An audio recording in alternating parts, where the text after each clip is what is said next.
Most of my day one fans are like followers, like people that still follow me have like forgotten like the music side of me and like where I came from. Cause y'all know before all this memes, TikToks, all that stuff, I was rapping. Like I was working all these jobs, putting all my money into my craft, trying to get heard, trying to get seen. I worked at Food Lion, Wendy's, McDonald's, Hardee's, hotels. Did I mention Food Lion? Food Lion. I was working everywhere, putting all my money into my craft, trying to get seen, trying to get heard, putting out songs, paying for features, paying producers, paying for promo, like all that shit. This is all before I blew up, from 2017 to 2020, and then 2021 is obviously when I blew up. And I feel like most of you forgot like where I came from because I'm hated, and I became a meme or whatever. Like people make fun of me or whatever, and they just forgot the music side of me and where I came from. I started rapping when I was 17. And I remember my first song. It was called Gucci Freestyle. I don't remember the lyrics exactly because this came out in 2017, a really, really long time ago.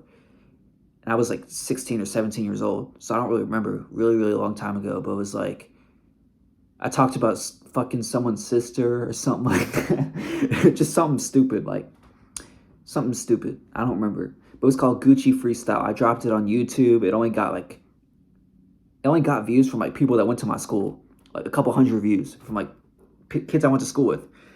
And that was like the first time I made music. I went to school the next day and people were coming up to me, yo, that song's fire. That shit hard. You should keep rapping. Like you should keep like going and shit like that. Like people like actually liked it. Even though it was goofy and silly and like I was joking around, like being a kid, having fun, people in school actually liked it. Like they liked the beat, stuff like that. And, I took their advice. I kept rapping. I didn't have a job at the time. I got a job. I just said, fuck it, got a job. Put all my money towards my music, my craft, paying for promos, studio time. Before I went to the studio, I downloaded GarageBand, BandLab, was rapping on there, was collabing with other people on there, paying bigger artists for features. Like, I was going at it, like trying to get heard, trying to get seen, really trying to blow up, man. Like, putting my all into my craft. I thought of an idea in my brain. I started going live. I started using IG Live as a tool because I saw Trippie Redd and 6ix9ine and a bunch of rappers like Folio going live and trolling people. So I was like, oh shit, that's a good idea. So I started going live on Instagram and like trolling all these rappers to try to promote my music, to get my music heard. And that's what ended up happening. I started getting like 1,000 views, 2,000 views, 3,000 views, 10,000 views. And I started using the lives to promote my music. And people would click the link in my bio and go listen to my music. I mean, I was getting a little bit of traction. I wasn't blowing up. I wasn't like nothing like that. I was getting a little traction, building a fan base over the years. I was building a fan base like 2 years before I even blew up. I was building a fan base, like gaining fans like slowly. And then 2021 came around. I was working at Food Lion. I had 10K in my bank. Yeah. And I was buying Airbnbs, rental cars, like trying to look rich and like fake flex. And it took the second Airbnb is when I finally blew up. Yeah. And then I rented an Airbnb for the week and I went back to my mom and dad's house and I was sitting with my brother in our room because I still shared a room with my brother. And I was like, bro, we should record a freestyle. And the day before that, I recorded another freestyle. I was like, said I couldn't pull, but I'm bullying with your bitch. Something like that. But it only got like 3,000 views. Because I wasn't blown up. I didn't become famous yet. I wasn't popping yet. So I thought of an idea. I was like, yo, I should make a freestyle. Like, that's different. Like something crazy, like hype. That's something somebody will like. So I looked at my brother. I was like, bro, can you help me record a freestyle? And my brother took out his phone. He recorded it on his phone. And I sat on the couch. My vape was dead. So I was acting like I was smoking it still, but there was nothing in it. It was dead. And my brother was like, you need to do something with your look. Like get fake tattoos, like draw tattoos on, or dye your hair like pink and blue or something like that. I was like, nah, bro, I'm just going to wing it and be myself. I'm going to be different. And that's what I did. And then he recorded, and I just did it all in one take. I was like, swap bust in the house, we run up the back, run up on us, get hit with my strap, robbing your plug, we hitting the sack, shooting at us, we shoot it right back, they plotting on us, shot my man's dead, run up on them, I want revenge, smoking on cookie that keep me relaxed, taking my drugs, I'ma relapse. The odds pulling up, you know that we slide, and drive-by shooting, you know we collide. I forget the rest of it. And then I just posted it right away. And I remember the first few hours of that shit being up, it got 100,000 views. I woke up the next day, that shit had 1.2 million views. And it was all over the blogs, all over Instagram, all over YouTube.